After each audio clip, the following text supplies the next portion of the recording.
அதிமுக மீண்டும் ஆட்சிக்கு வந்தால் மருத்துவ நுழைவுத் தேர்வு இன்றி மாணவர் சேர்க்கை நடைபெற தனிச்சட்டம் இயற்றப்படும் என முதலமைச்சரும் அதிமுக பொதுச் செயலாளருமான ஜெயலலிதா உறுதியளித்துள்ளார். நெல்லை மாவட்டம் பாளையங்கோட்டையில் அதிமுக வேட்பாளர்களை ஆதரித்து அவர் பரப்புரை மேற்கொண்டார். அப்போது பேசிய ஜெயலலிதா, அம்மா உணவகங்களை மூட திமுகவினர் திட்டமிட்டுள்ளதாக கூறினார்.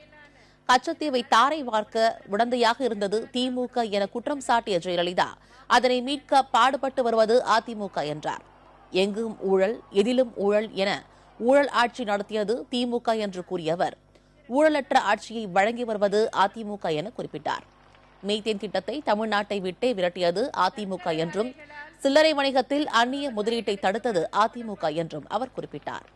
2010ஆம் ஆண்டு இந்திய மருத்துவ கவுன்சில் நுழைவுத் தேர்வு கொண்டு வந்து அறிவிக்கையை வெளியிட்டபோது அப்போதைய மத்திய அரசு கூட்டணியில் இருந்த திமுக எந்தவித நடவடிக்கையும் எடுக்கவில்லை என முதலமைச்சர் ஜெயலலிதா குற்றம் சாட்டினார்.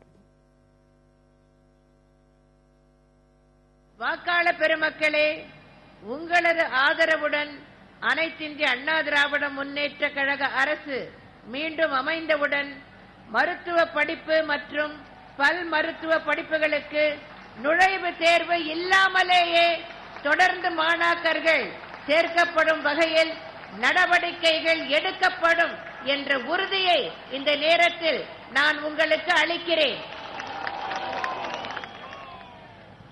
தேவையெனில் இதற்கென தனியே ஒரு சட்டத்தையும் அனைத்திந்திய அண்ணா திராவிட முன்னேற்ற கழகம் கொண்டு வரும் என்பதையும் தெரிவித்துக் கொள்கிறேன்.